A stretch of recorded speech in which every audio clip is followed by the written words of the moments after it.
오늘 시편 9편을 읽었는데요. 그리고 이제 내일 읽을 시편 10편, 사실은 이 시편 9편과 10편은 갈라지지 않고 본래는 하나의 시였습니다. 이렇게 우리가 한국말로 읽어보면 그렇게 큰 특징이 없는 것 같은데요. 이 시는 이 구절들이 그러니까 9편과 10편이 하나가 되어 있고, 특징이 뭐냐면은 첫 번 구절이 이 히브리어의 알파벳으로 시작됩니다. 그러니까 기억으로 시작되고 니은으로 시작돼서, 그래서 이 히브리어의 알파벳이 다 포함돼서 첫 글자가 히브리어 알파벳으로 시작되는 그러한 시입니다. 시편 119편도 그런 시죠. 그래서 이스라엘 시에는 이러한 독특한 이 문학적 형식이 있는 시입니다. 오늘 9편과 10편은 특별히 곤경에서, 어려운 일에서 구원받은 사람의 감사시라고 알려져 있습니다. 감사하는 시.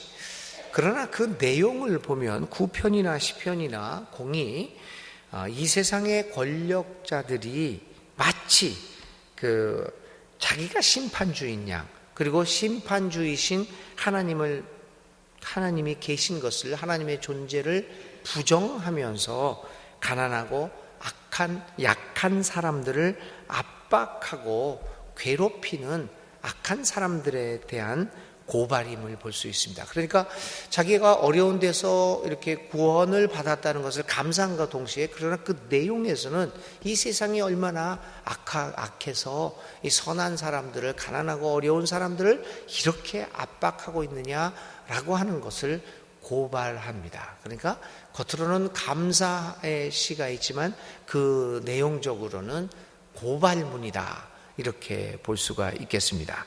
특별히 4절 같은데, 이제 주님은 공정하신 재판장이시여 보좌에 앉으셔서 공정하고 정직한 판결을 나에게 내려주셨다. 이 세상이 얼마나 굽어 있는데 그 하나님께서는 거기에서 공정한 판결을 내려주셨다라고 하는 그러한 고발장이라고 볼 수 있습니다.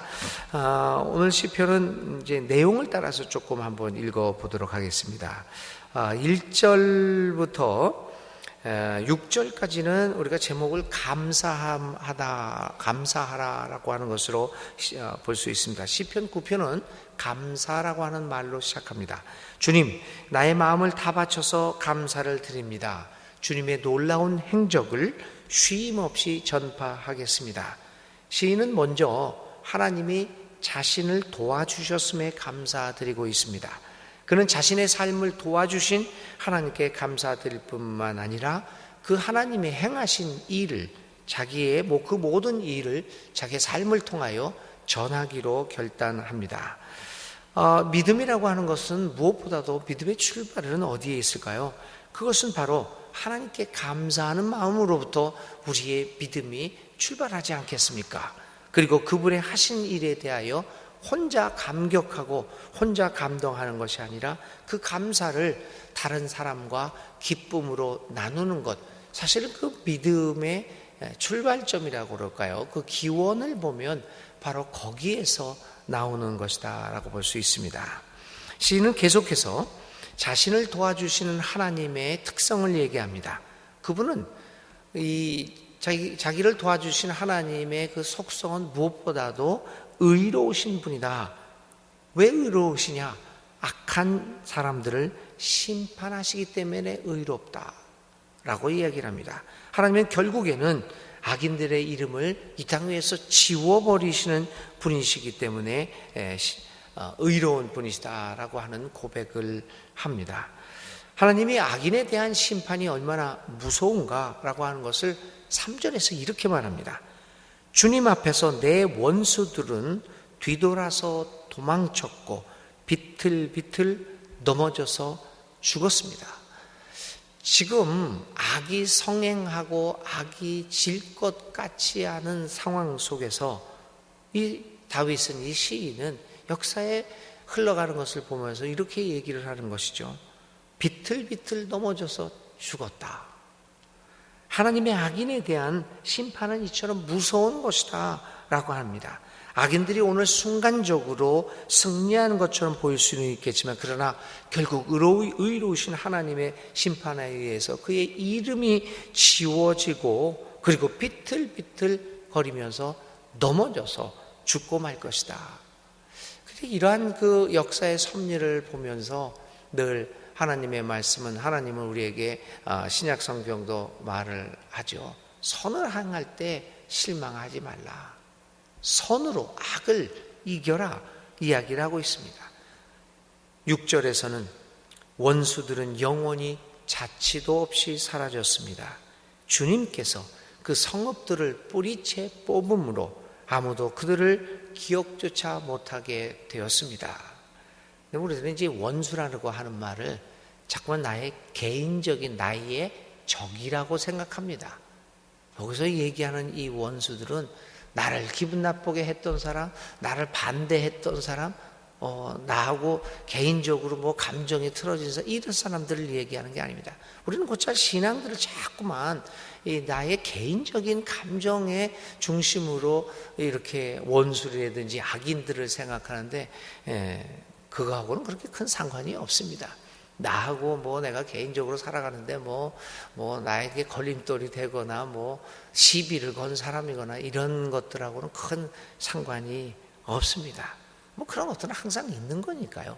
중요한 것은 하나님의 역사가 나아가는 데 있어서 그 하나님의 역사의 방향과 틀려지는 하나님의 역사가 이루어지는 데 있어서 그것을 방해하고 그것을 없이 하려고 하는 사람들이 그 역사의 방향들이 원수라고 볼 수 있습니다.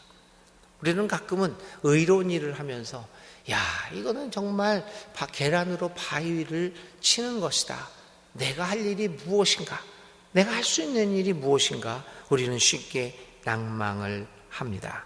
그런데 오늘 시인은 이 험악하고 악한 그 사회를 보면서 실망하지 않습니다. 왜냐하면 하나님께서 그 성읍들을 뿌리채 뽑고 자취도 없이 사라지고 아무도 그를 기억하지 못하게 할 것이기 때문입니다. 그러므로 악으로 아무리 이 시간 성행하고 하는 삶을 산다고 할지라도 우리는 실망하지 않고 포기하지 않을 수 있는 것은 우리의 능력이 뛰어나서가 아니라 의로우신 하나님을 믿을 수 있기 때문입니다. 그러기에 오늘 계란을 가지고 바위를 향하여 돌을 던지는 것입니다.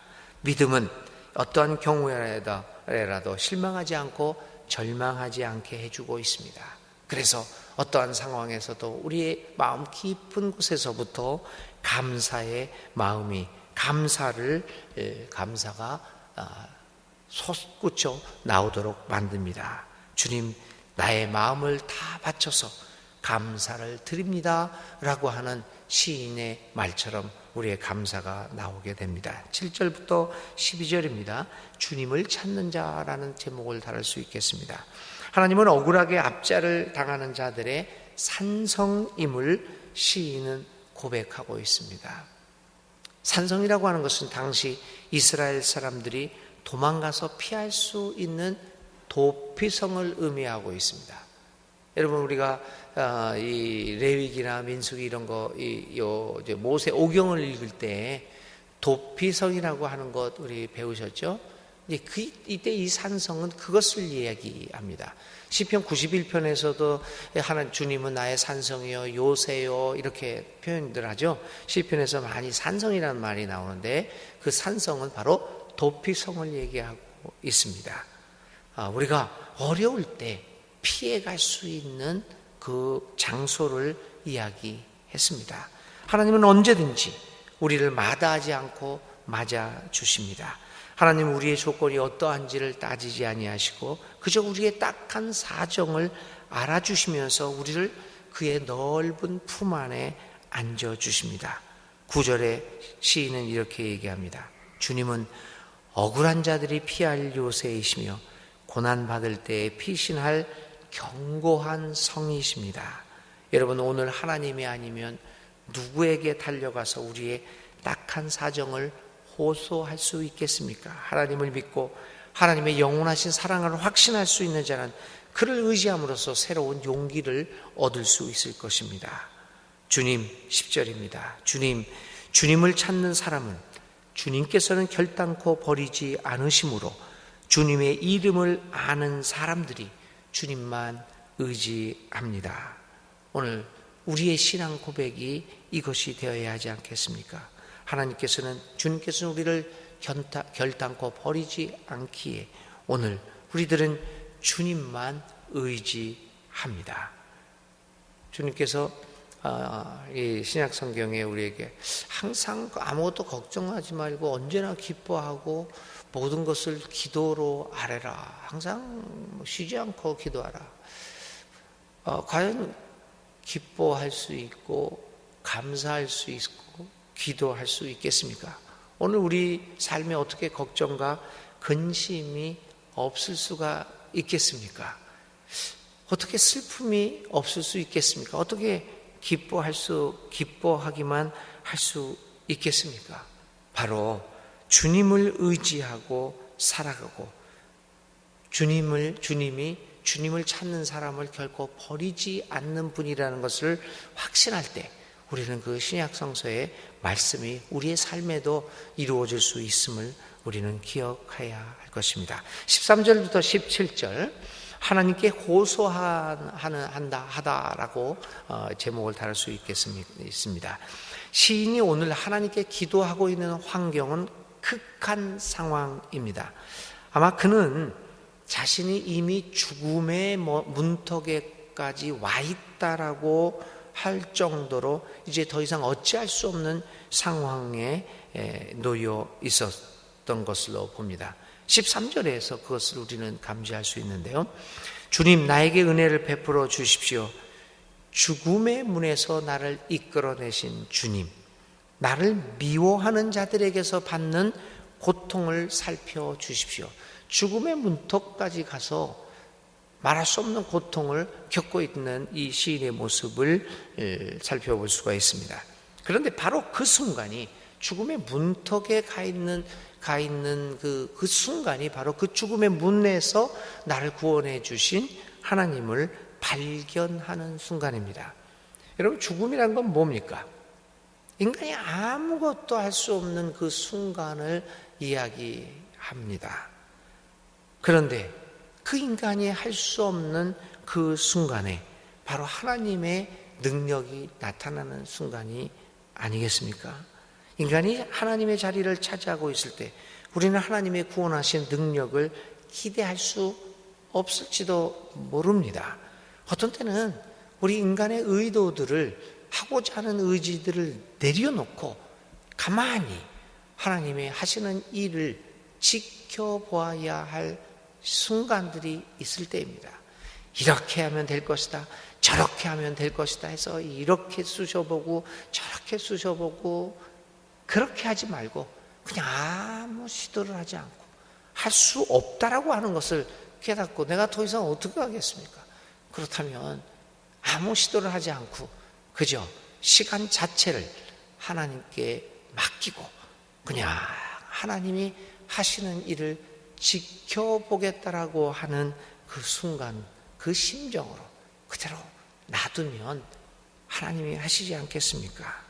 오늘 바로 이 시인의 13절의 시인의 심정이 그거였죠. 죽음의 문에서 나를 이끌어내신 주님을 얘기합니다. 죽음이란 것 아무것도 할 수 없는 그 순간에 이 시인은 깨닫습니다.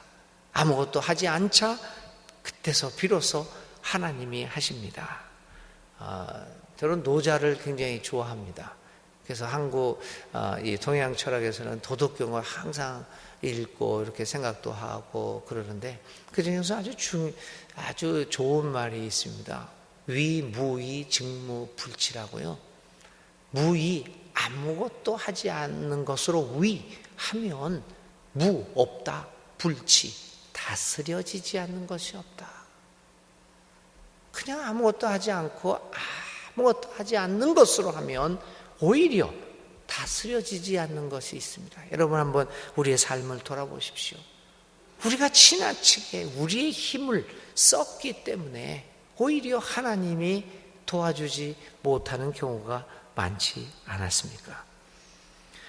오늘 우리가 이렇게 하나님께 맡기는 그러한 우리의 일을 포기하고 하나님께 맡길 때 오히려 하나님은 우리를 죽음의 문턱에서 우리를 이끌어내 주실 것입니다.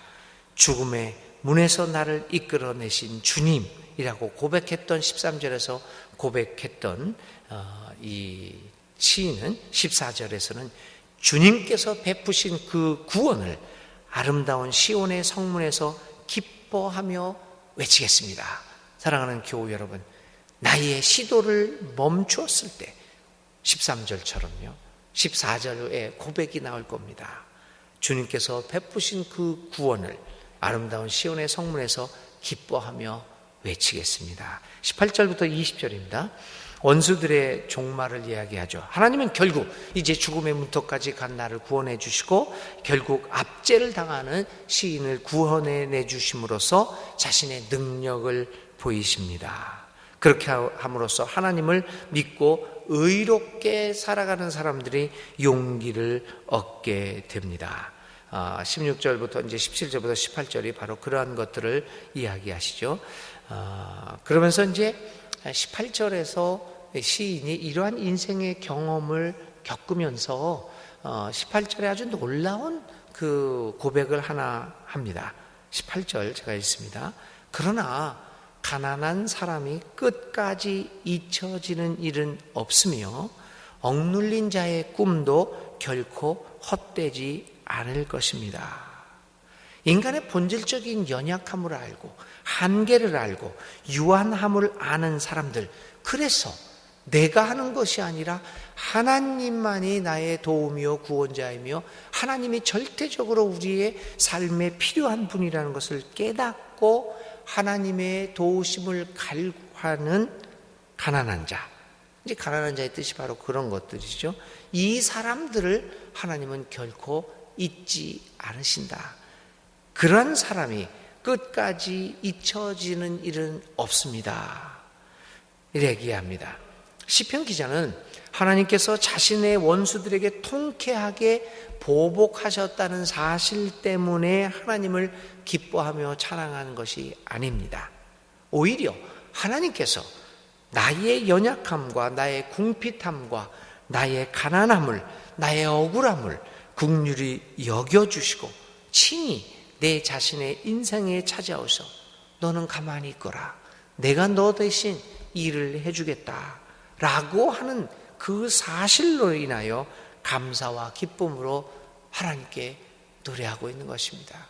교우 여러분, 나를 죽음의 문턱에서 끄집어내서 나를 사람들의 앞에 보란듯이 승리하게 만들었기 때문에 하나님께 감사하는 것이 아니라 오히려 아무것도 할 수 없는 나를 언제나 잊지 않고 나 대신 일해 주시는 그 하나님을 깨닫고 그분에게 감사하는 믿음이 진정한 깊은 믿음이 아니겠습니까? 오늘 우리들의 마음속에서 이렇게 터져나오는 감사와 기쁨이 가득할 수 있기를 바랍니다. 하나님과 동행하는 기쁨으로 하나님이 우리를 오늘도 잊지 않고 계시다라고 하는 그 생각으로, 그 기쁨으로 오늘도 하나님께 찬양과 감사를 드릴 수 있는 여러분들이 될 수 있기를 간절히 바랍니다. 오늘 하루를 살아가면서 생각할 말씀은 우리를 잊지 않으시는 하나님입니다. 우리를 잊지 않으시는 하나님께 감사와 기쁨을 느껴보는 하루가 되시기를 바랍니다. 오늘의 기도 드립니다. 하나님 감사합니다. 오늘도 우리와 함께 하시며 나로 하여금 하나님 안에서 오늘의 삶을 걸어가도록 은총과 사랑을 베풀어 주시니 감사합니다. 우리를 잊지 않으시는 하나님의 사랑이 오늘도 우리 모두를 붙잡아 주심을 감사합니다. 나의 삶의 깊은 내면으로부터 우러나오는 감사를 받아 주시옵소서. 예수님의 이름으로 간절히 기도를 드립니다. 아멘. 네, 오늘의 실천은요, 이처럼 나를 영원히 잊지 않으시는 하나님께 감사의 기도문을 한번 작성해 보십시다. 주님 가르쳐 주신 기도드립니다. 하늘에 계신 우리 아버지, 아버지의 이름을 거룩하게 하시며 아버지의 나라가 오게 하시며 아버지의 뜻이 하늘에서와 같이 땅에서도 이루어지게 하소서. 오늘 우리에게 일용할 양식을 주시고 우리가 우리에게 잘못한 사람을 용서하여 준 것 같이 우리 죄를 용서하여 주시고 우리를 시험에 빠지지 않게 하시고 악에서 구하소서. 나라와 권능과 영광이 영원히 아버지의 것입니다. 아멘.